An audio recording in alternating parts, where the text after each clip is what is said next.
j'espère que vous allez bien. Donc on se retrouve aujourd'hui pour une vidéo update lecture. Alors je devais pas vous la faire, je devais pas vous la faire cette semaine-ci. C'est juste que pour moi c'est le même jour que le book haul. Du coup ça me fait bizarre, mais bon bref. Mais je voulais vous faire quand même cette update lecture malgré le fait qu'il n'y ait que 3 livres dont je veux vous parler. Car il y en a un que j'ai fini il y a 2 jours, dont j'ai vu le film hier et j'ai envie d'en parler tant que c'est frais dans ma tête. Donc on va commencer tout de suite. Donc les 2 premiers livres dont je vais vous parler, ils sont pas... Voilà, ils resteront pas gravés dans ma mémoire. Le premier c'est La cave de Natasha Preston aux éditions Hachette. Donc c'est un thriller jeunesse. J'ai bien aimé, hein, voilà. Peut-être un peu plus que celui d'après d'ailleurs même. Mais voilà, c'est moyen. Bon, enfin je vais pas vous dire que ça, hein, je vais vous en parler un petit peu plus. Donc en fait on va suivre Summer, donc, qui est une adolescente américaine, tout ce qui est le plus banal, qui a une famille, des amis, un petit copain. Et un soir elle va aller à une soirée, je crois que c'est chez une amie, je crois, je ne suis pas bien sûre. Son copain n'y va pas, je ne sais plus pourquoi non plus. Et il va quand même lui dire est-ce que tu veux pas que je t'amène, parce que voilà, il fait nuit, tu vas seule, voilà, ça, enfin voilà quoi. Une fille toute seule le soir, malheureusement, voilà, bref. Donc elle va y aller, et à un moment, je ne sais plus pourquoi, encore une fois, elle se retrouve dans un parc à côté de la soirée où elle est. Et en fait il y a un mec qui vient la voir et qui lui dit Lila, Lila. Elle dit non mais vous devez vous tromper en fait, moi je m'appelle pas Lila en fait. Et donc je crois que c'est pas un mec qui fait forcément type chelou, mais qui a un comportement hyper chelou. Et au final elle va se faire enlever par ce mec qui va la conduire dans une cave où il y a 3 autres jeunes filles. Donc il va la présenter en tant que Lila. Et les autres jeunes filles sont présentées en tant que Rose, Violette et Iris, je crois. Je ne sais plus. Bref. Et donc voilà, en fait ça va se passer, ça va être l'histoire de la captivité de Summer et des autres jeunes filles. Donc sachant que le kidnappeur veut se faire appeler Trèfle. Voilà, donc ce que j'ai beaucoup aimé dans ce livre c'est qu'il y a 3 points de vue. Donc il y a le point de vue de Summer évidemment, le point de vue de son petit copain qui participe aux recherches pour la retrouver, et le point de vue de Trèfle, donc le kidnappeur, et ça c'est vraiment super intéressant. Donc voilà, donc Summer va se retrouver du coup, voilà, captive. Elle n'a qu'une idée, c'est de s'enfuir, alors qu'elle voit que les autres, elles sont pas trop chaudes quoi. Elles en savent beaucoup plus qu'elle, mais surtout je pense qu'il y a un petit peu de syndrome de Stockholm qui est passé dans le coin. Donc ça reste quand même très jeunesse. J'ai bien aimé ma lecture, hein, ça se lit facilement, c'est pas trop hard, hein, puisque c'est de la jeunesse. Ce qui m'a un petit peu moins plu, c'est la fin qui je trouve est un petit peu trop, enfin pas bâclée, mais qui se passe trop vite en fait. Il y a trop de choses qui se passent en trop peu de temps, et comparé à tout le reste du livre, bon même si le point, enfin la chose importante du livre c'est la captivité de ces jeunes filles.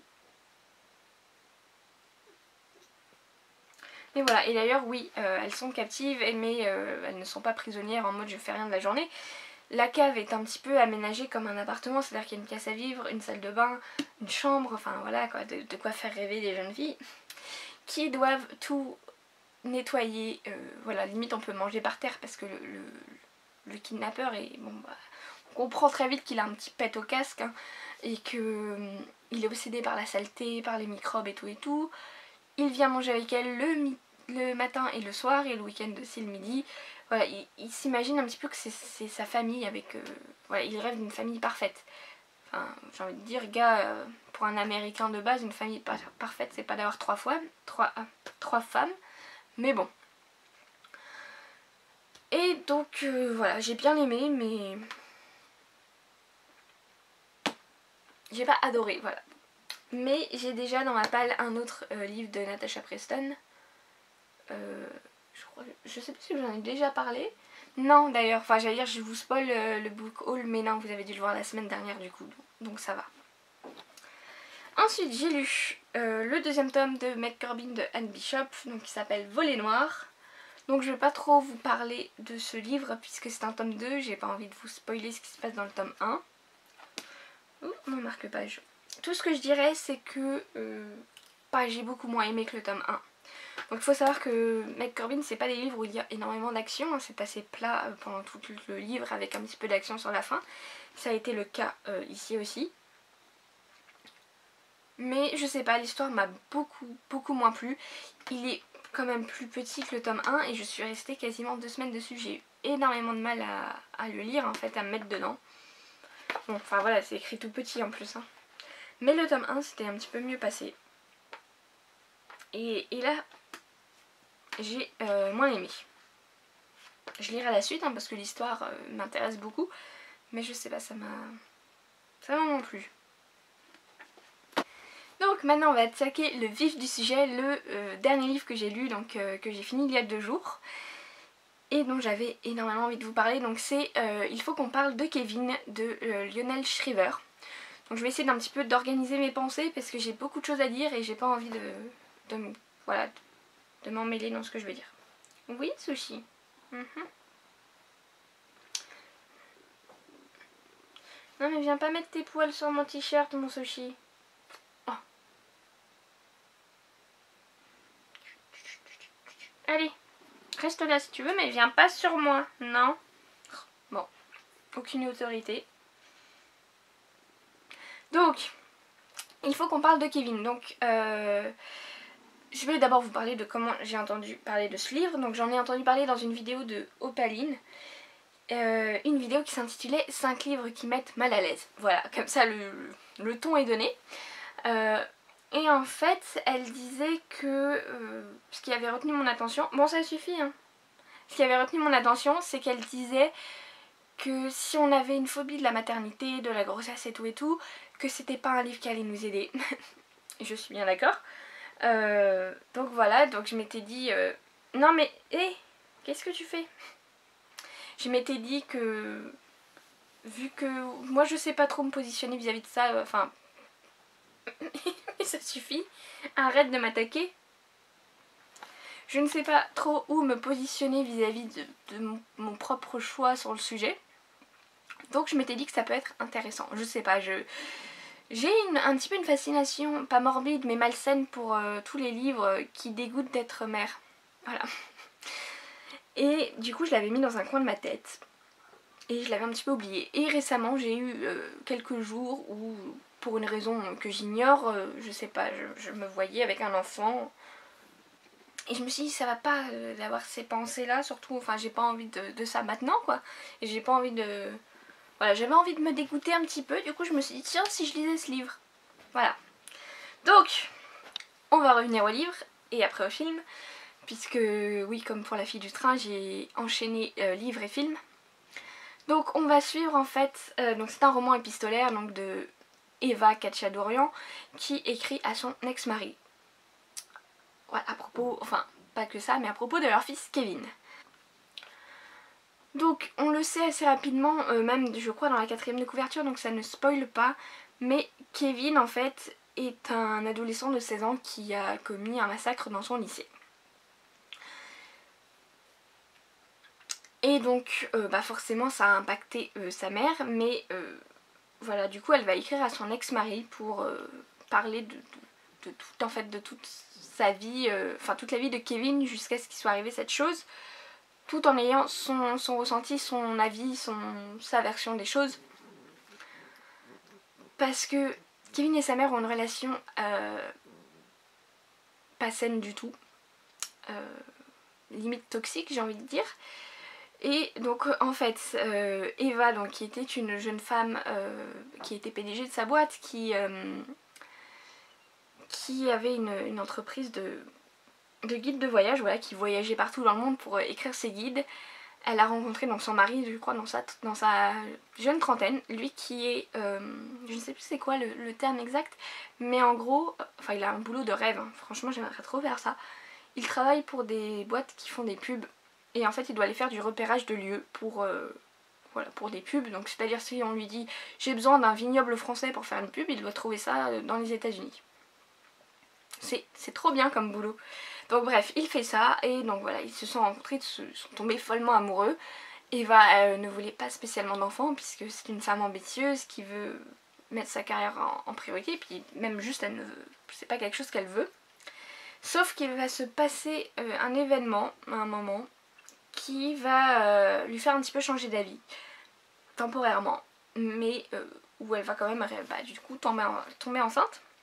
Chose d'ailleurs qui n'est absolument pas présente dans le film et qui je trouve est un petit peu dommage. Voilà, parce que dans le film je trouve qu'on ne parle pas assez du fait qu'elle n'ait pas envie d'un enfant. Et non plus qu'on ne parle pas assez du fait qu'elle ne vit pas bien sa grossesse du tout. Voilà, donc son mari lui est super content et tout parce que lui il veut des enfants. Alors que elle, voilà. Après vient le moment de l'accouchement où elle ne ressent strictement rien, son instinct maternel ne vient pas.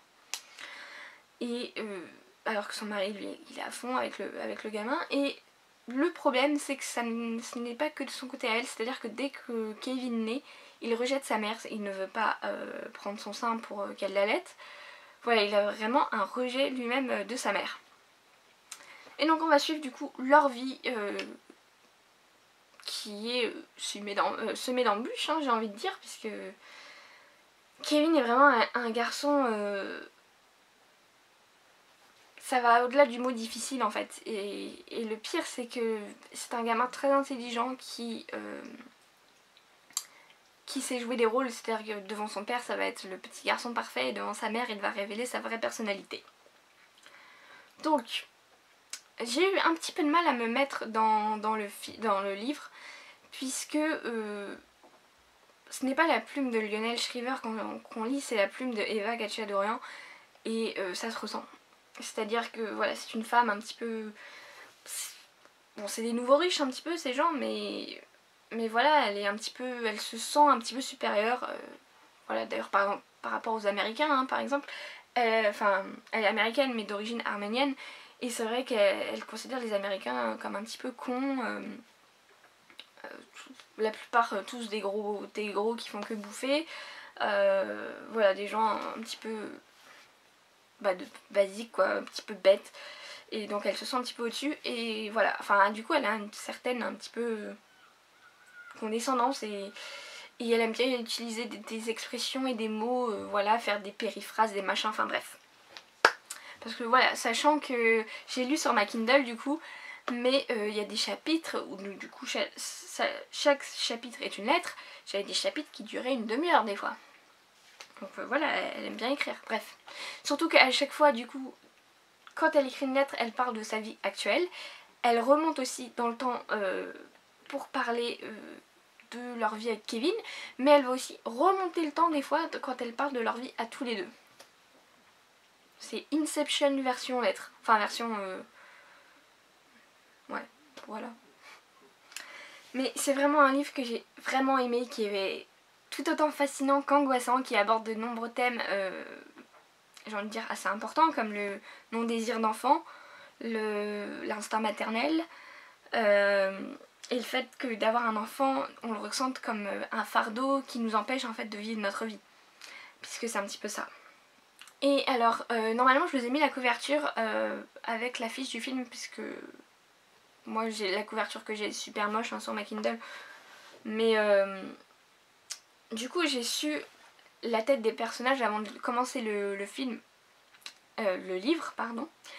Et du coup c'est Tilda Swinton, je crois qu'elle s'appelle comme ça, qui joue le rôle de Eva. Et je trouve que ça lui va parfaitement parce que je trouve qu'elle a un visage assez anguleux avec... quand elle a les cheveux courts en plus ça l'accentue. Et je trouve que ça lui donne ce côté froid qu'on peut attribuer du coup à Eva. Pareil le rôle de Kevin par Ezra Miller, je trouve que voilà il joue super bien. Et j'ai vraiment bien aimé le film, il y a une thématique un petit peu qu'on retrouve, un fil conducteur qu'on retrouve tout au long du film qui est le rouge, la couleur rouge.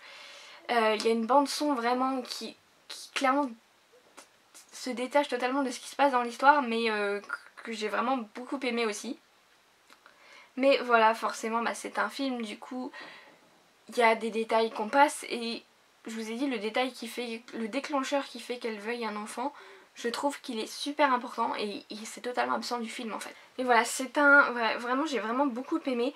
Je l'ai sur ma Kindle, mais je pense que je vais me l'acheter aussi en physique pour l'avoir dans ma bibliothèque. Parce que ouais, j'ai vraiment bien aimé. Même si c'est vraiment, oui, un livre qui met mal à l'aise et qui peut faire peur vis-à-vis de la maternité. Parce que on se dit, ça veut dire quoi si je suis pas sûre d'avoir un enfant et que je le fais pas ressentir assez que je l'aime dans mon ventre, est-ce qu'il va devenir un psychopathe lui aussi? Parce que oui, il y a un petit peu ce lien de savoir est-ce qu'on est, c'est inné d'être psychopathe, ou est-ce que l'éducation, l'amour ou l'absence d'amour peut faire devenir quelqu'un de psychopathe ou taré ou je ne sais quoi. Ça c'est... Même s'il n'y a pas d'avis tranché là-dessus, on n'a pas de réponse à cette question, mais justement on se la pose encore plus, enfin voilà.